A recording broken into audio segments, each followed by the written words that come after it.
Salve, salve, gente boa! Eu sou o professor Euclides, essa é a Escola Teófilos. Bem-vindos ao nosso canal, bem-vindos a mais um Catequese Ponto a Ponto.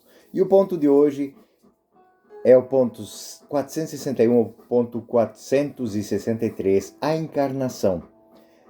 Nós vamos dar continuidade ao estudo sobre a encarnação de Nosso Senhor Jesus Cristo dentro do estudo do Credo da Igreja Católica Apostólica Romana. E o ponto 461 vai nos dizer o seguinte: retomando a expressão de São João, o Verbo se fez carne e habitou entre nós. 1 João 1,14. A Igreja chama a encarnação o fato de o Filho de Deus ter assumido uma natureza humana para nela levar a efeito a nossa salvação. No hino que nos foi conservado por São Paulo, a Igreja canta o mistério. Tende em vós o mesmo sentimento que havia em Cristo. Jesus, ele que era a condição divina, não se valeu de sua igualdade com Deus, mas aniquilou-se a si próprio. Assumindo a condição, tornou-se servo semelhante aos homens, aparecendo como homem, humilhou-se ainda mais, obedecendo até a morte, e morte de cruz. Isso é uma citação de Filipenses 2,58. Ponto 462. A Epístola aos Hebreus fala do mesmo mistério, e por isso que, ao entrar neste mundo, Cristo diz: não quiseste sacrifícios e oferendas, mas formaste-me um corpo. Holocaustos e imolações pelo pecado não te foram agradáveis. Então eu disse: eis-me aqui, para fazer a tua vontade. Hebreus 10, 5, 7. Citando o Salmo 40, nos versículos 7 a 9, segundo a Septuaginta. Septuaginta, que é a Bíblia, a Bíblia básica, foi traduzido do hebraico para o grego, essa chamada o livro dos 70, então a Septuaginta. Bom, vamos adiante. Ponto 463. A fé na verdadeira encarnação do Filho de Deus é sinal distintivo da fé cristã. Nisso, a vez de reconhecer o Espírito de Deus. Todo espírito que confessa Jesus Cristo encarnado é de Deus. 1 João 4, 2. E esta a alegre convicção da Igreja, desde o seu princípio, ao cantar o grande mistério da piedade, ele manifestou-se na carne. 1 Timóteo 3,16. Bom, a encarnação, como nós estamos vendo nesses números, é um mistério central da fé cristã, pelo qual o eterno Filho de Deus chegou até nós. A segunda pessoa da Santíssima Trindade assumiu a verdadeira natureza humana, sem deixar de ser Deus, para realizar a salvação da humanidade. Bom, a Igreja, na sua caminhada de fé, ela vem retomando a expressão joanina, o Verbo se fez carne, desde as suas origens. 1 João 1,14. E afirma que o Logos, a palavra, o Verbo de Deus, o Verbo eterno, ele entra na história assumindo corpo, alma, inteligência e vontades humanas, permanecendo, porém, uma única pessoa divina. Isso é muito importante. Isso é único, irrepetível. Esse mistério, ele não é símbolo, moral ou meramente espiritual. Trata-se de uma assunção real, histórica, ontológica. Quando eu falo de ontológica, é algo inédito em questão de existência, de ser. Essa ontologia da natureza humana, ela não é apenas um símbolo. Cristo é homem. O Verbo de Deus se fez carne e habitou entre nós. Um grande teólogo, São João Damasceno, ele sintetiza da seguinte forma: o Verbo de Deus, não assumindo uma pessoa humana, mas uma natureza humana inteira, ele habita entre nós. A explicação teológica da encarnação, essa é aquilo que a gente chama em teologia de kenosis salvífica, essa kenosis do Filho, ou seja, dentro do catecismo, quando nós vimos ali, nós temos uma citação cristológica, Filipenses 2,5,8, que expressa essa dinâmica descendente do amor divino. O Cristo, sendo de condição divina, não se apegou à sua igualdade com Deus. Ele esvazia-se. Isso que eu falava de kenosis, o esvaziamento. A kenosis, ela faz com que ele assuma a condição de servo. São Tomás de Aquino, na Suma Teológica, no livro 3, ele vai falar uma coisa muito interessante. Essa kenosis, esse esvaziamento, ele não significa a perda da divindade, mas a ocultação da glória divina sobre a fraqueza da natureza humana. Então, a encarnação, ela não diminui Deus em Cristo, mas revela o seu amor. Deus manifesta a sua onipotência na humildade da sua glória, na obediência, na realeza da cruz. Então, quando a gente fala desta kenosis, nós vamos mostrar que Deus optou por esvaziar-se totalmente. Jesus é o esvaziamento. E por que o esvaziamento? Para que ele esteja pleno para conter-se de nós. A encarnação, ela é um ato de obediência que redime, obediência redentora. Hebreus 10, 5, 7.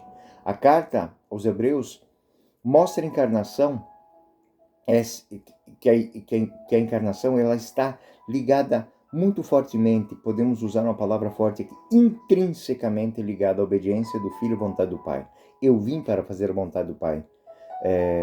Cristo fala isso no Evangelho. Ao dizer, forma-me um corpo, Cristo assume a condição humana como instrumento de redenção. O Santo Irineu de Leão afirma, o Filho de Deus fez-se o que nós somos para fazer o que ele é. Há diversos hereges no prefácio 5. A humanidade de Cristo torna-se o lugar do sacrifício perfeito, substituindo os antigos sacrifícios da lei, inaugurando uma nova e uma eterna aliança. Dentro do estudo da teologia dogmática, a verdadeira fé da encarnação ela deve ser vista nesses prismas.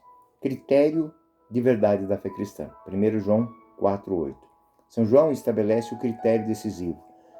Todo espírito que confessa que Jesus, Cristo vindo da carne, é Deus, é. A encarnação é, portanto, pedra de toque da ortodoxia cristã. Negá-la conduz a várias heresias. No passado nós tivemos muitas. A heresia docetista, gnósticas ou espiritualistas, que dissolvem a realidade histórica da salvação. São Leão Magno, ele ensina que aquele que é verdadeiro Deus também é verdadeiro homem, sem confusão nem divisão. E ele fala isso numa obra chamada Tomus a Flamiano, ou seja, a obra que ele escreveu a este Flaviano, que era um doceta.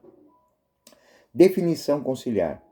O Concílio Calcedônio, em 451, definiu de modo definitivo um só, e mesmo Cristo, Filho, Senhor, unigênito, conhecido em duas naturezas, sem confusão, sem mudança, sem divisão e sem separação. A encarnação é, assim, podemos, a união hipostática. Duas naturezas completas numa única pessoa divina. A hipóstase grega, que é um símbolo, é dessa maneira. Um só Deus,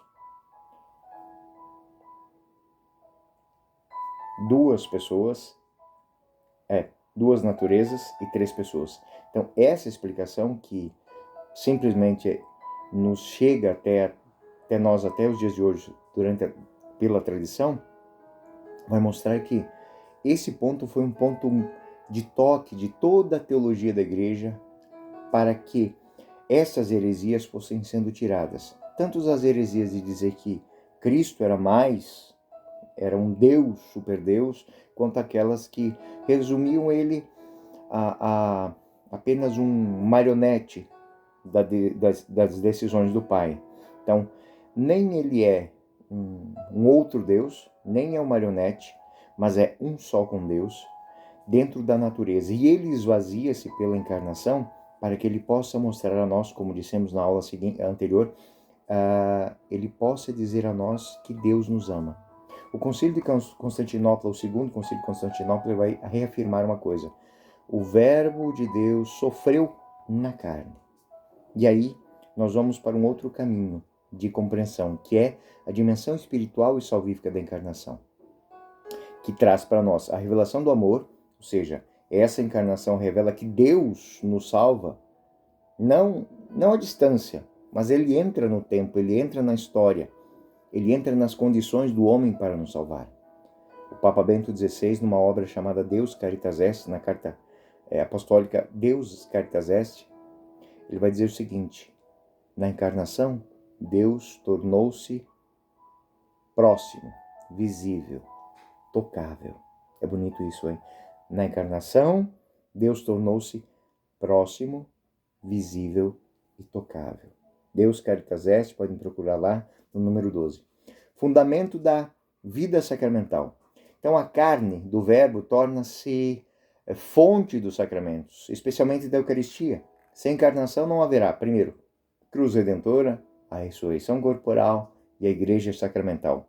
São João Paulo II, ele escreve na Eclésia de Eucaristia, no número 11, se não me engano. A encarnação é o fundamento de toda a economia sacerdotal. Para nós, que somos catequistas, que somos estudantes catequeticamente, quais são as conclusões importantes para nós aqui? Primeiro, a encarnação ela é real, é histórica, é salvífica. Segundo, revela o amor trinitário. Terceiro, manifesta a humildade divina, funda a redenção da igreja, a igreja, os sacramentos. E, por fim, ela constitui o critério da verdadeira fé cristã.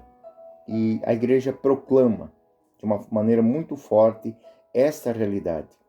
Grande é o mistério da piedade. Ele manifestou-se na carne. 1 Timóteo 3,16. Então, gente boa, de uma maneira muito simples, de uma maneira muito rápida, esses pontos 461, eles vão ser de suma importância para nós, catequistas, para nós, católicos, apostólicos romanos, para entender catequeticamente algo que é muito bonito, que a encarnação, ela é para nós, ela é dentro da nossa história, fundamento da nossa salvação, revelação do amor trinitário, manifestação da ação divina na nossa vida.